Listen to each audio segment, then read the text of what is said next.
In 1243, a pivotal battle fought in eastern Anatolia saw the Mongol Empire achieve a decisive victory. They obliterated the Sultanate of Rum, which had been the preeminent Turkic power in that region. This action was part of a larger scheme to gain dominion over all of Western Asia, thereby neutralizing any potential challenge from a Turkic entity. Fast forward 200 years to 1453, another Turkic power, the Ottoman Empire, captured Constantinople, signifying the demise of the millennium-old Byzantine Empire. The Ottomans subsequently emerged as a global superpower, enduring over 6 centuries and extending their influence across 3 continents. This presents a fascinating paradox. The Mongols, in their endeavor to extinguish Turkic influence in Anatolia, inadvertently cultivated the ideal conditions for the most dominant Turkic empire in history to flourish. How can a military triumph result in precisely the opposite outcome? How does an act of destruction morph into an act of creation? And critically, what insights does this narrative offer regarding unforeseen historical consequences? Prior to delving into this tale, please share your current location and time in the comments. I am genuinely interested in the geographic reach of this video. Let us now return to 1243, when a single engagement altered the destiny of an entire territory. To fully grasp this narrative, we must rewind to 1071, more than 170 years before the Mongol incursion. At the Battle of Manzikert, the Seljuk Turks bested the Byzantine Empire, paving the way for the conquest of Anatolia. This was more than a mere military campaign. It represented the mass migration of an entire civilization. The Turkic peoples, accustomed to the Central Asian steppes, brought with them not just warriors, but a comprehensive cultural framework, religious beliefs, and a system of social organization. In 1077, they established the Sultanate of Rum, with Rum referencing Rome, as this land was once part of the Eastern Roman Empire. By the close of the 12th century and the dawn of the 13th, the Sultanate of Rum had reached its pinnacle.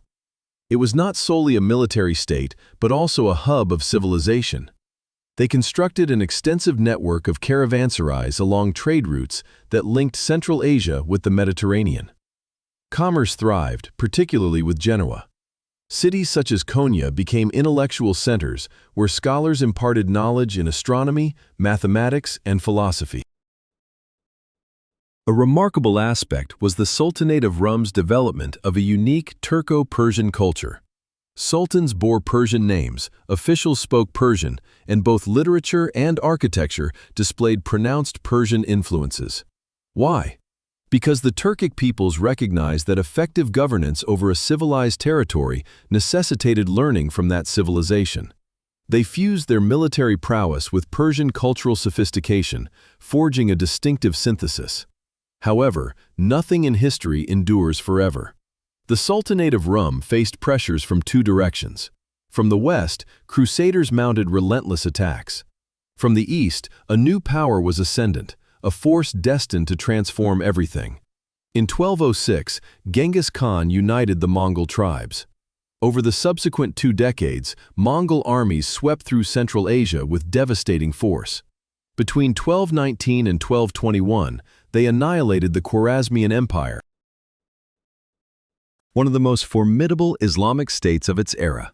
Cities like Bukhara, Samarkand, and Merv were razed to the ground. An estimated 2 to 15 million people perished.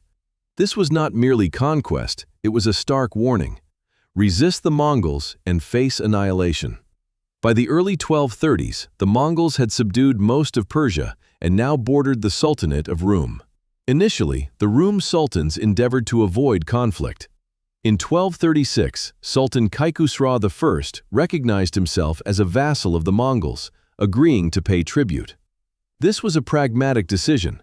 Rum could not defeat the Mongols on the battlefield, but submission allowed them to retain relative autonomy and continued governance of their territory. For a period, this strategy proved successful.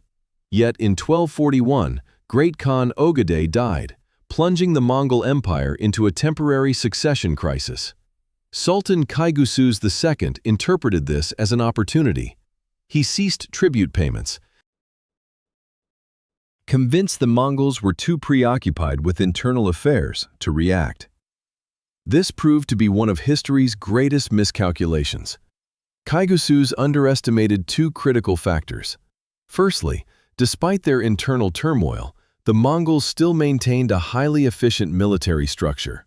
Secondly, for the Mongols, allowing a rebellious vassal to go unpunished would establish a dangerous precedent, potentially inciting other vassals to revolt. The Mongol general Baiju summoned Kaikusra to reaffirm his allegiance. When the Sultan refused, Baiju declared war. Kaikusra marshaled a vast army of 80,000 men. He formed alliances with the Empire of Trebizond and the Ayyubids of Aleppo, and even enlisted Frankish mercenaries. On paper, this was an impressive coalition. Baiju commanded only 30,000 Mongol warriors, supplemented by support troops from Georgia and Armenia. They clashed at Koze-Da, situated between Sivas and Erzincan. For much of the initial day, the Rum forces appeared to hold the advantage.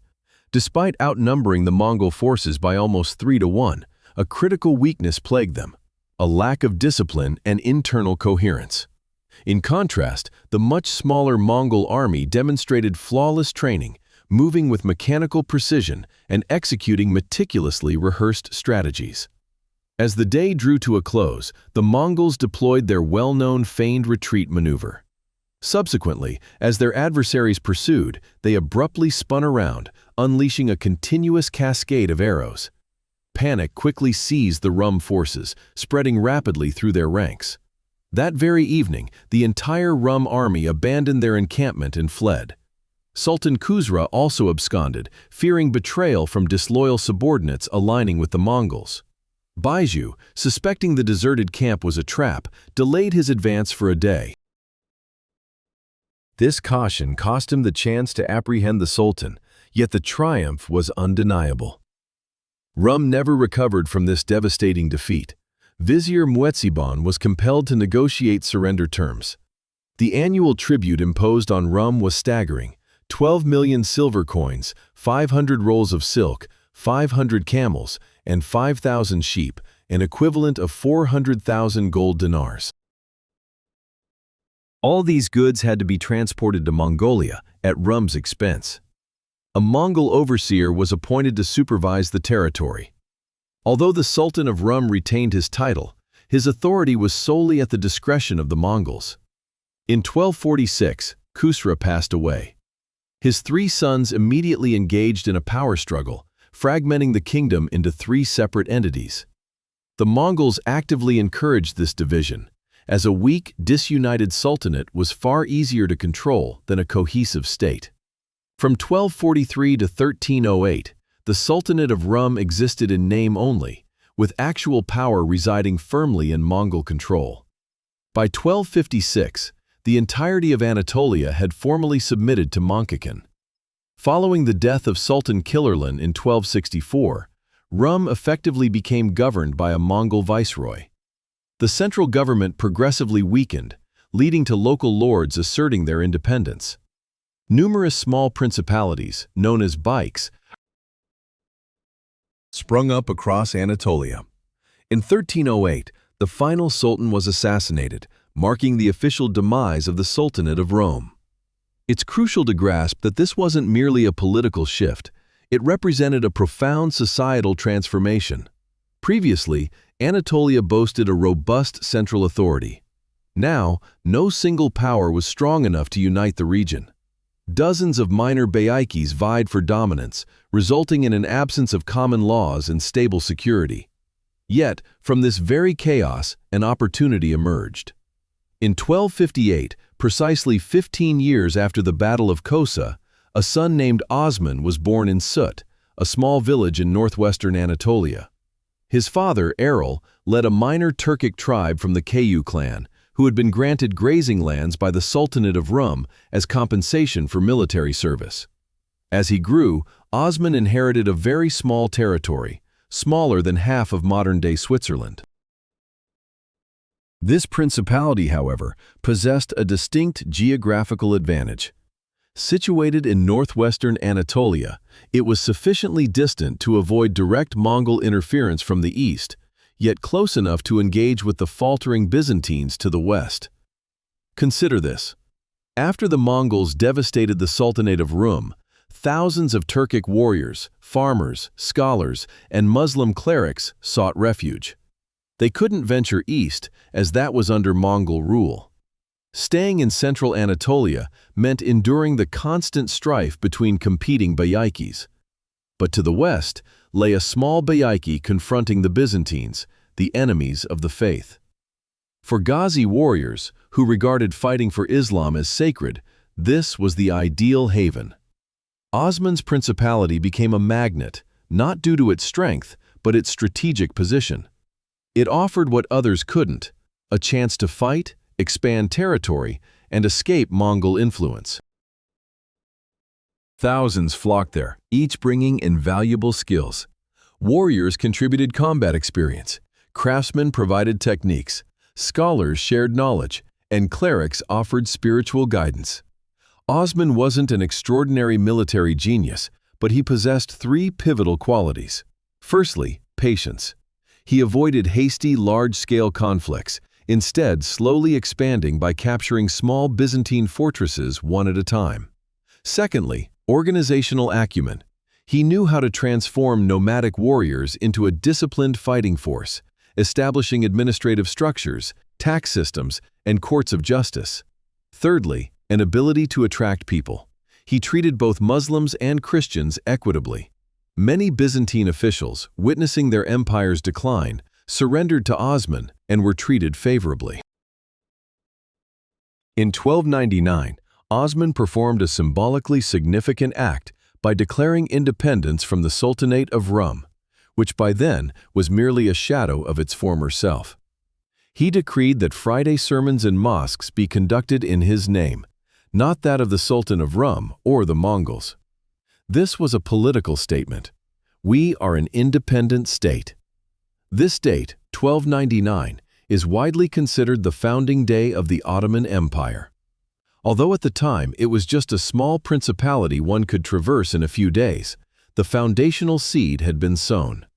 Over the subsequent quarter century, Osman managed to double the extent of his territories.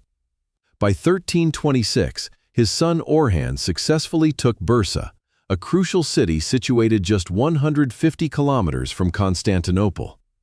Bursa was then established as the inaugural Ottoman capital. From this strategic location, for the ensuing 127 years, the Ottomans embarked on a relentless expansion, culminating in their conquest of Constantinople in 1453, a pivotal event that solidified their status as a global superpower. This prompts an intriguing question. How did the Mongols, renowned for their intelligence and organizational prowess, inadvertently foster the very rival they aimed to suppress? The resolution can be found in four converging elements. The Mongols excelled at dismantling existing power structures. They utterly dismantled the Sultanate of Rum, yet failed to construct an effective successor framework. Why? Because Anatolia held secondary importance for them. It merely functioned as a peripheral province of their immense empire. They were content with merely collecting taxes and perpetuating a state of disarray to prevent any single entity from gaining excessive strength. However, within this resultant power vacuum, numerous minor beyliks arose. One, strategically positioned, was destined to evolve into the Ottoman Empire. When the Mongols ravaged Central Asia and Persia, vast populations, numbering in the hundreds of thousands, sought refuge westward. These were not ordinary individuals.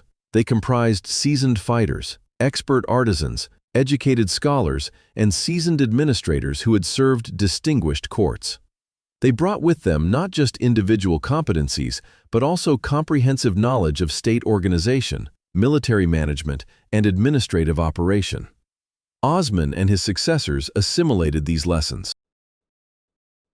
The Ottomans didn't invent everything anew. They drew insights from preceding empires, even from the Mongols themselves. Had Byzantium retained its strength, the Ottomans would have stood no chance. However, Byzantium had been profoundly weakened by the Fourth Crusade in 1204, when Constantinople itself was plundered by crusaders. Compounded by civil conflicts, economic downturns, and persistent territorial losses, Byzantium had lost its ability to effectively counter the burgeoning Ottoman threat. The Ottomans forged their identity around the concept of Ghazi warriors, champions fighting for Islam. This was more than mere propaganda. It represented a genuine motivating force that attracted warriors from across the Islamic world. While other beyliks in Anatolia engaged in internecine conflicts, the Ottomans remained focused on expanding westward into Byzantine territory. This singular objective fostered a unifying mission, a shared purpose that rallied everyone around them.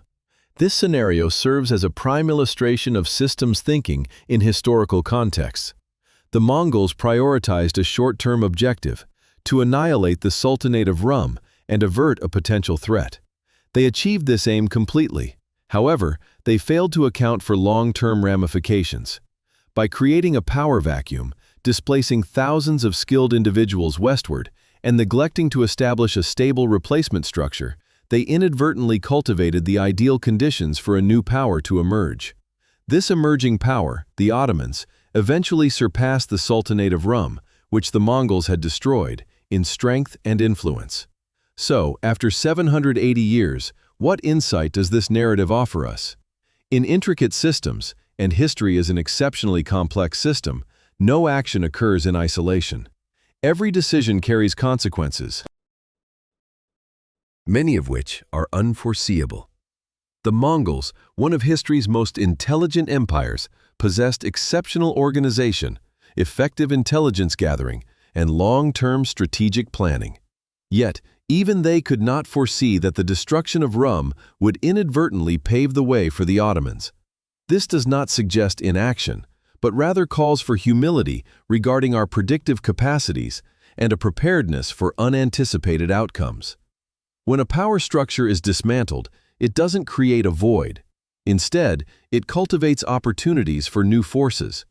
The pertinent question isn't whether to destroy, but rather, if destruction is chosen, who will fill the subsequent vacuum? A lack of a clear answer to the latter question necessitates caution regarding the former. The Mongols obliterated Rum, but did not erect a robust alternative structure, which led to the proliferation of numerous small beyliks, one of which ultimately became the Ottomans. Osman was not necessarily the most gifted ruler in Anatolia, nor was his beylik the wealthiest or strongest. Yet he found himself in the opportune place at the opportune moment. This observation does not diminish Osman's achievements. Success often requires both talent and fortunate circumstances. It solely reminds us of the profound significance of context. Our choices derive meaning exclusively within the specific context of our lives. Osman seized the opportunity because he comprehended his surroundings. He understood the strategic advantage of his geographical position. He recognized the influx of refugees seeking a haven. He grasped that Byzantium was in decline. History is replete with such paradoxes. Well-intentioned actions can lead to catastrophe, while disasters can usher in new opportunities. The most formidable empires sometimes spring from the most unassuming origins. The Battle of Khosdag in 1243 was a resounding victory for the Mongols. However, 210 years later, the descendants of those they had defeated conquered Constantinople, establishing an empire that would endure for another 6 centuries. This serves as a powerful reminder of humility. It's impossible to predict the ultimate repercussions of our choices. A triumph today could inadvertently lay the groundwork for a future loss. Conversely, what appears to be a setback might just be setting the stage for eventual success. This fundamental insight is perhaps the most crucial takeaway. Proceed with prudence. Maintain a constant readiness to adjust, and never presume complete comprehension of all outcomes stemming from your choices. Together, we've delved into one of history's most striking ironies, how the Mongols' campaign to dismantle Turkic influence unwittingly gave rise to the most formidable Turkic empire ever. I now invite you to reflect on your own experiences. Have you observed instances where a course of action yielded entirely contrary results to what was initially envisioned? Perhaps a decision that felt sound introduced unforeseen complications, or a past failure unexpectedly paved the way for fresh opportunities. I encourage you to share your experiences in the comments below. Personal narratives illustrating unexpected outcomes frequently impart wisdom that textbooks simply cannot match. Should this video have offered you a fresh lens through which to view history and life, I'd greatly appreciate a like and a subscription to bolster the channel. Don't forget to activate the notification bell to stay updated on further historical accounts, narratives that don't merely recount events of the past, but also deepen our understanding of the world at large.